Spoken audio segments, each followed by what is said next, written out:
WhatsApp everyone, welcome back to the YouTube channel of commerce studies circle. तो branch account में cost price method हमने complete कर लिया था। कॉस्ट प्राइस मेथड के सारे theoretical part as well as उसके कुछ न्यूमेरिकल क्वेश्चन भी हमने करा दिए थे। तो आज के वीडियो में मैं करने वाला हूं इनवॉइस प्राइस मेथड। तो invoice price method one of the most important method of branch account. तो आप इसको अच्छे से समझ के चलना कि किस तरीके से इनवॉइस प्राइस मेथड में मुझे काम करना है। देखो, इनवॉइस प्राइस मेथड क्या है? कॉस्ट प्राइस मेथड का एक एक्सटेंशन फॉर्म है कि कॉस्ट प्राइस मेथड में क्या होता था कि हेड ऑफिस जितने भी गुड्स अपने ब्रांच को फॉरवर्ड करता था वो सबके सब कॉस्ट प्राइस पे करता था। लेकिन इनवॉइस प्राइस क्या होता है कि बेसिकली हेड ऑफिस जितने भी गुड्स फॉरवर्ड करेगा अपने ब्रांचेज को वो कॉस्ट में प्रॉफिट ऐड करके यानी सेलिंग प्राइस का मतलब इनवॉइस प्राइस पे फॉरवर्ड करेगा। तो let's begin invoice price method. अब देखो, इनवॉइस प्राइस मेथड आप मेरे साथ साथ हेडिंग डाल के चलना। ये ब्रांच अकाउंट है लेकिन हम लोग इनवॉइस प्राइस मेथड से ब्रांच अकाउंट करने वाले हैं। अब branch account invoice price method से करने का मतलब होता है, आप डिफरेंशियल अगर लिखना चाहो तो पेन और कॉपी लेकर के लिख लो कि इनवॉइस प्राइस मेथड होता क्या है। When the head office forward or transfer all the goods to their branches at selling price, that means profits will be added to the cost price, then it is called the invoice price।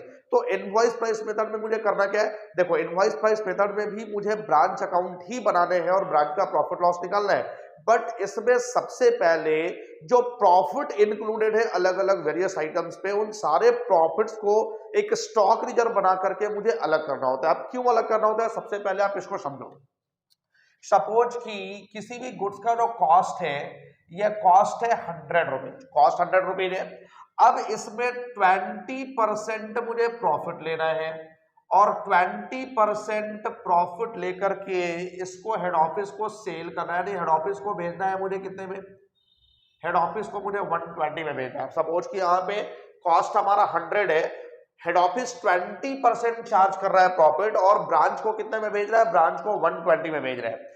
अब ये 120 जो branch के पास गया, क्या ये branch same year में cell कर पाएगा? इसकी कोई गारंटी है? इसकी कोई भी गारंटी नहीं होती है। अब अगर इसने सेल कर दिया, पूरा का पूरा ब्रांच ने 120 रुपीज का सेल कर दिया, तब तो ये जो 20 रुपीज हमने प्रॉफिट चार्ज किया है ना, वो 20 रुपीज का प्रॉफिट अर्न हो गया।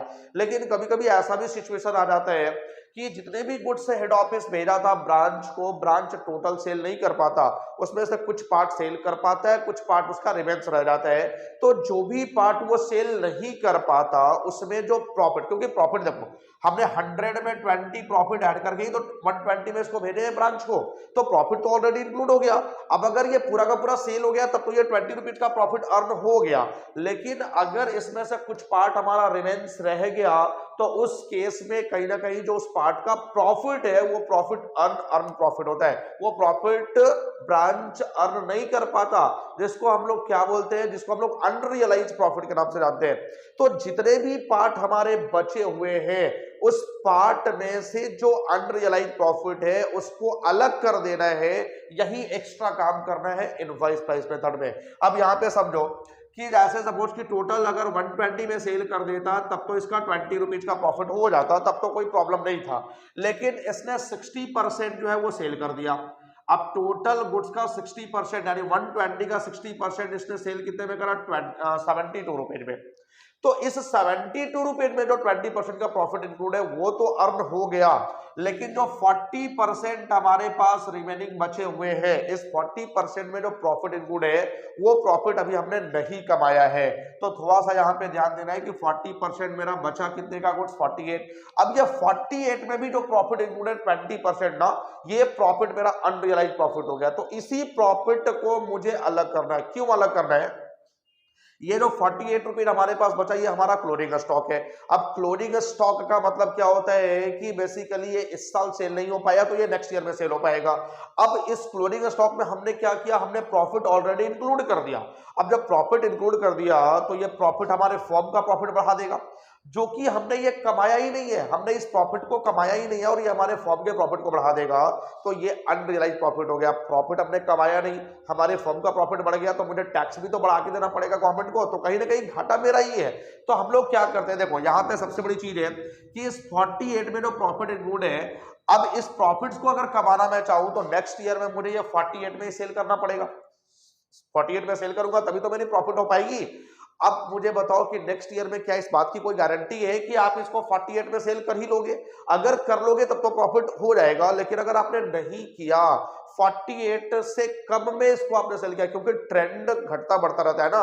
अगर इस गुड्स का ट्रेंड नेक्स्ट ईयर में घट गया तो ये सेल आप 48 में नहीं कर पाओगे, तो कहीं ना कहीं प्रॉफिट आप पहले ही ऐड करके दिखा दो और प्रॉफिट हुआ नहीं, तो इस पे गवर्नमेंट को टैक्स ज्यादा देना पड़ेगा।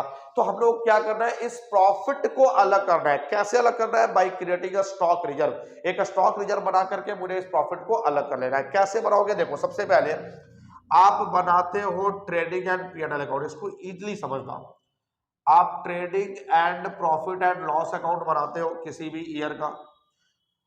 अब सपोज कि यहां पे जो हमारा ओपनिंग स्टॉक था, ये ओपनिंग स्टॉक कुछ भी नहीं था, कुछ भी नहीं था, नील था। उसके बाद परचेजेस, तो हमने परचेजेस यहाँ पे क्या एग्जांपल लिया, 100 रुपीज का था। फिर उसके बाद आप दिखाओगे सेल्स, तो इसमें से आपने 60% सेल कर दिया 72 रुपीज में, और 48 जो आपके पास बच गए, ये 48 हो गए आपके क्लोजिंग स्टॉक। तो क्लोजिंग स्टॉक हमारे कितने हैं? 48 रुपीज। अब यहां आप इसको क्लोज करके ग्रॉस प्रॉफिट निकाल लेते हो, तो टोटल 120, इधर भी 120, ये 20 रुपीज का हमारा ग्रॉस प्रॉफिट आ गया। चलो नहीं, ये ग्रॉस प्रॉफिट हमारा हो गया। अब इस ग्रॉस प्रॉफिट को आप इधर लेके आओगे, बाई ग्रॉस प्रॉफिट सीडी हो गया, इधर आप लेके आओगे बाई ग्रॉस प्रॉफिट बीडी। तो ग्रॉस प्रॉफिट बीडी कितना गया? 20 रुपीज। अब बताओ कि अगर कोई और भी एक्सपेंस मेरे पास नहीं है, सपोज कि कोई और एक्सपेंस नहीं है, तो ये 20 ही तो हमारा नेट प्रॉफिट होगा, जबकि ये नेट प्रॉफिट हमारा गलत आ रहा है। हमने नेट प्रॉफिट 20 कमाया ही नहीं है, हमने 60% जो सेल किया, इसमें जो हमारा प्रॉफिट इंक्लूड है, बस वही प्रॉफिट हमने कमाया है। अब कितना? कॉस्ट का 20%, तो 60%, यानी कि आपने इसका 60% सेल कर दिया, 60 रुपीज का सेल कर दिया, तो 60 का 20% 12, यानी आपने 12 रुपीज का प्रॉफिट कमा लिया, ये वाला प्रॉफिट आपने कमा लिया। बट जो इस 40% का जो आपने सेल नहीं किया है, तो 40 का 20% होता है 8, ये 8 रुपीज इंक्लूड करके आपने 48 यहाँ पे क्लोजिंग स्टॉक दिखा दिया। तो ये जो 8 रुपीज की मेरी प्रॉफिट है ना, ये प्रॉफिट अभी हमने कमाया ही नहीं है, क्योंकि इस गुड्स को हमने अभी सेल किया ही नहीं है। तो मुझे इस 48 में से इसी 8 रुपीज को अलग करने हैं। ये तो मैंने यहाँ पे डायरेक्टली बता दिया कि 8 रुपीज का प्रॉफिट इंक्लूड है, बट अगर आप इसको क्वेश्चन सॉल्व करोगे तो कैसे अलग करोगे? तो इसके लिए मुझे स्टॉक रिजर्व बनाना होता है, और स्टॉक रिजर्व कहाँ? अपोजिट साइड में मैं बनाता हूं। तो देखो, क्लोजिंग स्टॉक किस साइड में? क्रेडिट में। तो स्टॉक रिजर्व किधर बनाओगे आप? डेबिट साइड में बना दोगे, टू स्टॉक रिजर्व। अब स्टॉक रिजर्व कैसे बनाते हो? 48 में प्रॉफिट इंक्लूड है 20%, तो क्या 48 का मैं 20% कर दूं? नहीं, गलत हो जाएगा, क्योंकि जो प्रॉफिट आपने 20% लिया है ना, वो कॉस्ट का लिया है, और ये 40 हमारा सेलिंग प्राइस है। तो अगर आप 48 का 20% निकालते हो ना, आपका गलत आंसर आएगा। आप क्या करोगे? अगर कुछ भी मालूम नहीं तो आप इसको समझो, let cost is equal to 100। आप कॉस्ट को क्या मान लोगे? 100, और कॉस्ट पे ही तो मुझे प्रॉफिट ऐड करना है, तो क्या मिलेगा? सेल्स मिलेगा। तो देखो, कॉस्ट हमारा 100 है, प्रॉफिट कितना ले रहा है? 20% का। तो 100 का 20%, 20, सेल आप कितने में करोगे? 120। अब आप इन तीनों में से देख लो कि एग्जैक्टली आपके क्वेश्चन में क्या दिया हुआ है। तो एग्जैक्टली आपके क्वेश्चन में क्या दिया हुआ है? सेल्स, क्योंकि 48 जो है ना, ये सेलिंग प्राइस पे ही तो है, उसी में से तो मुझे प्रॉफिट अलग करना है। तो एग्जैक्टली जो गिवन है ना, तो हमारे क्वेश्चन में एग्जैक्टली कॉस्ट गिवन है ना, प्रॉफिट गिवन है, सेल्स गिवन है। तो आप यहाँ पे क्या करोगे कि जब सेल्स हमारा 120 का है, तो हमने प्रॉफिट कितना लिया? हमने प्रॉफिट लिया है 20। 120 में हमने सेल करा, तो प्रॉफिट कितना लिया? 20। तो जब आप 48 में इसको सेल करोगे, तो उसमें प्रॉफिट क्या इंक्लूड है? क्रॉस मल्टीप्लाई कर लोगे, 48 इंटू 20 डिवाइडेड बाई 120, तो ये आएगा 8 रुपीज। यानी इस 48 में 8 रुपीज का प्रॉफिट इंक्लूड था। कैसे हमने निकाला? 48 इंटू 20 डिवाइडेड बाई 120 करा, तो ये 8 रुपीज आ गया। तो 8 रुपीज का प्रॉफिट हमने अलग कर दिया। अब आपका वही प्रॉफिट आ जाएगा, नेट प्रॉफिट, जो आपने एक्चुअल में कमाया है। चेक करो, देखो इधर आ रहा है 20, इधर भी आने चाहिए 20, आ रहा है 8, तो अमाउंट कितना आ रहा है? 12। ये 12 रुपीज ही तो आपने कमाया था, तो यही आपका नेट प्रॉफिट हो गया। तो मुझे नेट प्रॉफिट निकालने के लिए क्या करना है? वैसे जितने भी आइटम जिसमें प्रॉफिट इंक्लूड है, जो प्रॉफिट हमने नहीं कमाया, अनरियलाइज प्रॉफिट को स्टॉक रिजर्व बना करके अलग अलग कर लेना है, देन हम नेट प्रॉफिट पे पहुंच जाएंगे। तो ये चीज अब हमेशा ध्यान रखना कि अगर कॉस्ट का 20% लिया हुआ होगा ना, तो जितना भी क्लोजिंग स्टॉक है उतना इंटू 20 डिवाइडेड बाई 120 कर देना। 30 होगा तो 30 डिवाइडेड बाई 130 कर देना, 25 होगा तो 25 डिवाइडेड बाई 125 कर देना, और अगर ये 20% प्रॉफिट सेल्स का होगा तो फिर 48 इंटू 20% सीधा कर देना, 48 इंटू 25% सीधा कर देना, 48 इंटू 30% सीधा कर देना। क्लियर है? ये शॉर्टकट तरीका मैंने आपको बताया। अब मुझे सबसे पहले तो ये जानना होगा कि कौन कौन से ऐसे आइटम्स होते हैं जिसमें प्रॉफिट, अनरियलाइज प्रॉफिट इंक्लूड होता है और मुझे उसको अलग करना होता है। तो देखो 6 ऐसे आइटम्स होते हैं जिसमें अनरियलाइज प्रॉफिट इंक्लूडेड होता है और मुझे उस अनरियलाइज प्रॉफिट को अलग करना होता है। तो इस 6 आइटम को मैं क्या बोलूंगा? Loading items. आप नोट में लिख लेना, लोडिंग आइटम्स। लोडिंग आइटम्स का मतलब in which the profit already loaded, profit already included. जिस आइटम में भी प्रॉफिट ऑलरेडी इंक्लूड है that is called the loading items. उसे मुझे अनलोड करना है, यानी प्रॉफिट अलग करना है ना। ये मैं अपने लैंग्वेज में बता रहा हूं, ऐसा लोडिंग और अनलोडिंग कुछ होता नहीं है। तो लोडिंग आइटम्स कौन कौन से होते हैं? सबसे पहले opening stock, opening stock loading items होता है। क्लोजिंग स्टॉक लोडिंग आइटम्स होता है। उसके बाद आता है गुड्स सेंड टू ब्रांच, ये भी लोडिंग आइटम्स होता है। Goods return by branch, goods return by branch, goods in transit, और इसके साथ साथ एबनॉर्मल लॉस। तो ये 6 आइटम्स ऐसे होते हैं जिसमें प्रॉफिट इंक्लूड होता है। अनरियलाइज प्रॉफिट को मुझे अलग करना होता है इन सारे आइटम से। अब कैसे अलग करना है वो तो मैंने आपको बताया कि अपोजिट साइड में मुझे स्टॉक रिजर्व बना करके इनको अलग कर देना है। तो opening stock, closing stock, goods send to branch, goods return by branch, goods in transit और एबनॉर्मल लॉस, ये सारे लोडिंग आइटम्स होते हैं। अब अगर मैं बात करूं कि इनवॉइस प्राइस मेथड में मुझे ब्रांच अकाउंट कैसे बनाना है, तो ब्रांच अकाउंट बिल्कुल भी अलग नहीं है। जो कॉस्ट प्राइस मेथड में आपने बनाया था कि 3 आइटम हमने डेबिट में रिकॉर्ड किया था, 3 आइटम हमने क्रेडिट में रिकॉर्ड किया था, सिमिलर फॉर्मेट यहां भी होगा। लेकिन इसमें एक्स्ट्रा वर्क क्या करना है कि जितने भी अनरियलाइज प्रॉफिट है उसको मुझे अलग करना है। चलो हम देखते हैं ब्रांच अकाउंट कैसे बनाना है। ब्रांच अकाउंट, यहां पे आप डायलॉग लिख लोगे फॉर द ईयर एंडेड, जो भी आपके ईयर एंडेड होंगे, है ना। चलो अब उसके बाद जैसे हमने बनाया था कॉस्ट प्राइस मेथड में सिमिलर बनेगा, कोई चेंजिंग नहीं है, बट एक्स्ट्रा कैलकुलेशन मुझे करना है अनरियलाइज प्रॉफिट्स का। चलो ये हो गया हमारा branch account. Particular rupees, particular rupees. देखो सबसे पहले हमने क्या बोला कि ओपनिंग बैलेंस ऑफ एसेट्स के साथ हम लोग ब्रांच अकाउंट स्टार्ट करते हैं। तो बैलेंस बिल्डिंग में हमारे पास क्या आ जाएगा? स्टॉक आ जाएगा, डेटर आ जाएगा, पेटी कैश आ जाएगा, एटीसी एटीसी एटीसी, ये सारे हमारे ओपनिंग बैलेंसेस ऑफ एसेट्स होते हैं। चलो हमने यहाँ पे दिखा दिया। अब इन सबके अमाउंट को ऐड करके बाहर भेजोगे। अगर कोई ओपनिंग बैलेंसेस ऑफ लायबिलिटी होगा तो आप उसको क्रेडिट में रिकॉर्ड करते हो बाई बैलेंस बिडी दिखा करके। तो ओपनिंग बैलेंसेस ऑफ लायबिलिटी में हमारे पास क्रेडिटर्स आ सकते हैं, हमारे पास बैंक ओवरड्राफ्ट आ सकते हैं। तो बेसिकली ये सारे हमारे ओपनिंग बैलेंसेस ऑफ लायबिलिटी हैं जिनको मैं रिकॉर्ड करूंगा क्रेडिट साइड में।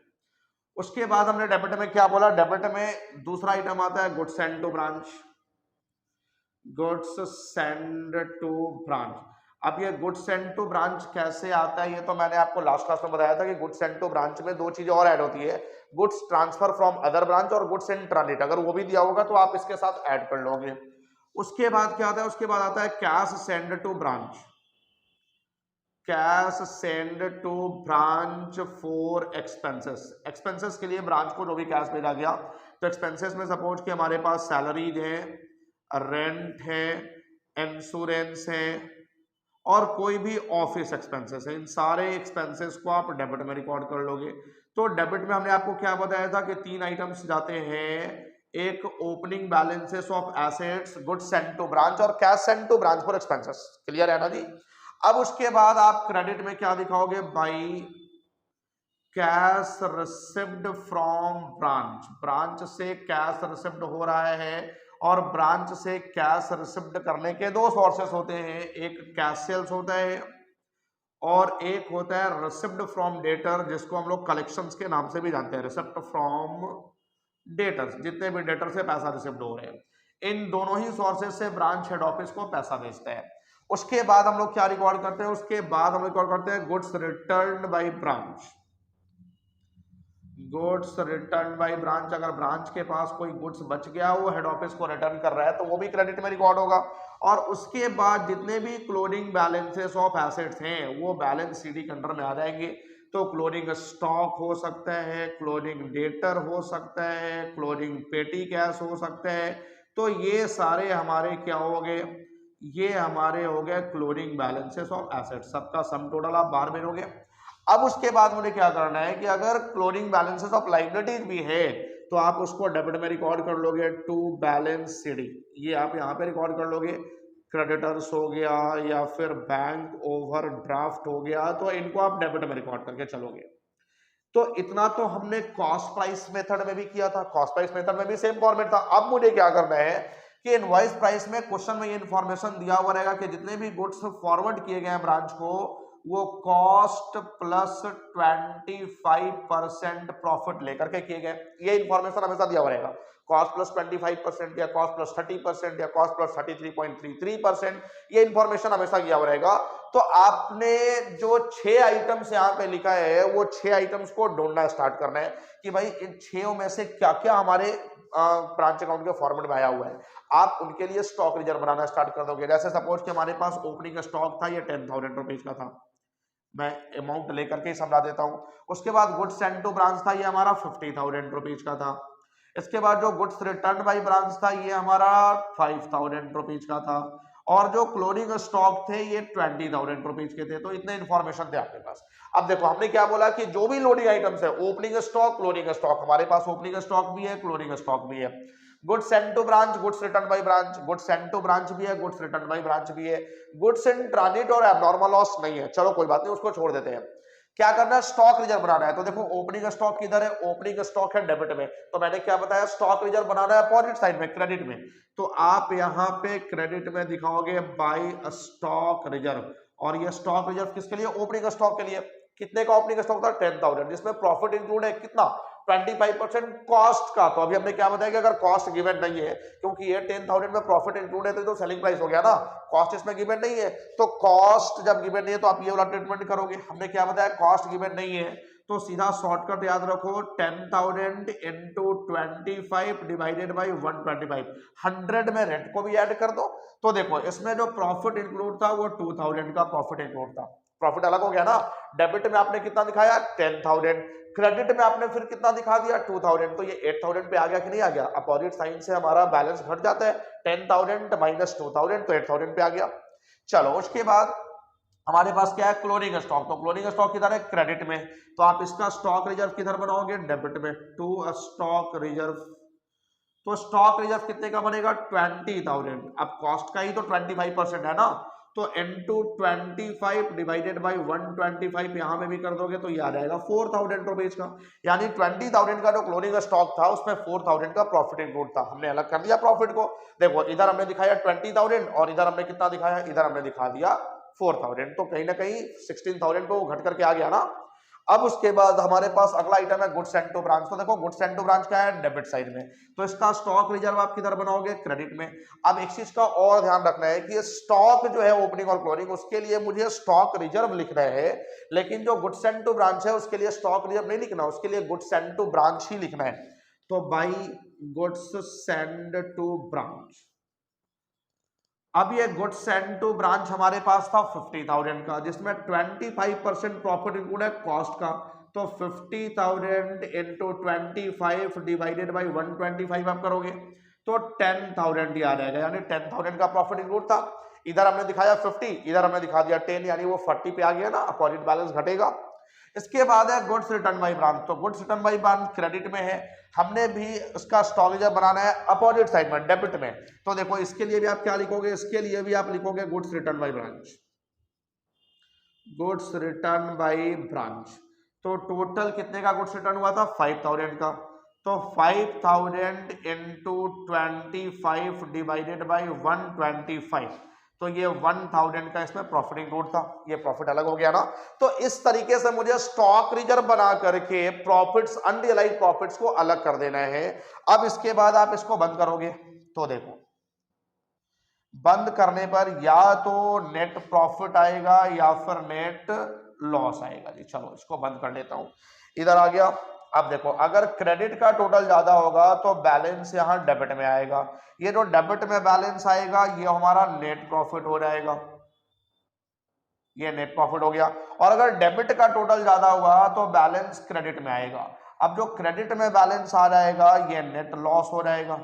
तो इस तरीके से मुझे ब्रांच अकाउंट बनाना है under the invoice price method और प्रॉफिट लॉस को कैलकुलेट करना है। क्या किया हमने? कुछ भी नहीं किया, जो कॉस्ट प्राइस मेथड वाला फॉर्मेट था सेम माइंड में सेट रखो। अब वो अगर सेट हो गया तो उसके बाद क्या करना है कि ये 6 आइटम का नाम याद रखो कि कौन कौन से ऐसे आइटम है जिसमें अनरियलाइज्ड प्रॉफिट इंक्लूड होता है, मुझे उसका स्टॉक रिजर्व बना करके अनरियलाइज्ड प्रॉफिट को अलग करना है। तो opening stock, closing stock, goods sent to branch, goods return by branch, goods in transit और एबनॉर्मल लॉस, ये 6 आइटम्स होते हैं, याद रखो ना। ओपनिंग के साथ साथ क्लोजिंग भी आएगा उसका पॉइंट, गुड्स सेंड के साथ साथ गुड्स रिटर्न भी आएगा, उसके बाद गुड्स इन ट्रांजिट और एबनॉर्मल लॉस, तो ये याद हो जाता है नॉर्मली। अब यहां पे आप चेक करो कि आपने जो क्वेश्चन सॉल्व करा है, आप जिस क्वेश्चन को सॉल्व कर रहे हो उसमें इन 6 में से क्या क्या आइटम है। जैसे यहाँ पे ओपनिंग स्टॉक था, क्लोजिंग स्टॉक था, तो इन सबका स्टॉक रिजर्व हमने अपोजिट साइड में बना दिया। गुड्स सेंट टू ब्रांच था, गुड्स रिटर्न बाय ब्रांच था, तो goods sent to branch debit में था, हमने स्टॉक रिजर्व क्रेडिट में बनाया। Goods return by branch credit में था, हमने स्टॉक रिजर्व डेबिट में बनाया। तो ये आपको स्टॉक रिजर्व बना करके प्रॉफिट को अलग कर लेना है। उसके बाद फाइनल ब्रांच का नेट प्रॉफिट नेट लॉस निकाल लेना है। बहुत सिंपल है, कुछ है नहीं, आप सिंपल है इसको समझते चलो, इजिली आपका सारा क्वेश्चंस बनता चला जाएगा। तो आज आई होप कि जितना भी मैंने आपको बताया इसके फॉर्मेट्स पूरे के पूरे क्लियर है, अनरियलाइज्ड प्रॉफिट पूरा का पूरा क्लियर है। तो आप इसका प्रॉपर नोट्स बनाओ, और उसके बाद तो बेसिकली होली का फेस्टिवल है, तो कल से सारे क्लासेस ऑफ भी हो रहे हैं, तो हम लोग फिर से मिलेंगे होली के बाद। बट होली के ड्यूरिंग अगर कोई डाउट्स होता है, अगर आप पढ़ाई कर रहे हो, तो आप डायरेक्टली कमेंट बॉक्स में मैसेज करो, या फिर डायरेक्टली जो नंबर गिवन है उस नंबर पे आपको कांटेक्ट कर सकते हो। आपका प्रॉब्लम होली के ड्यूरिंग में सॉल्व किया जाएगा। तब तक आप इसका नोट्स बनाओ, आप इसका स्क्रीनशॉट ले लो, और हम लोग मिलते हैं फिर होली के बाद इसके नए कॉम्प्रिहेंसिव क्वेश्चन के साथ, क्योंकि ब्रांच का इनवॉइस प्राइस मेथड्स का हमने कुछ क्वेश्चंस में भी करना है। ये जस्ट हमारा फॉर्मेट है, कॉस्ट प्राइस मेथड का हमने क्वेश्चन करा दिया, इनवॉइस प्राइस मेथड्स का भी मैं क्वेश्चन कराऊंगा। और बहुत सारे बच्चों का ये कह रहा था कि सर इजीली क्वेश्चन बन रहे हैं, तो आप इसका भी क्वेश्चन इजीली बना सकते हो। इसका मैं 1-2 क्वेश्चन कराऊंगा होली के बाद। तब तक आप इसका प्रॉपर नोट्स बनाओ और वीडियो को लाइक और शेयर जरूर करते रहना।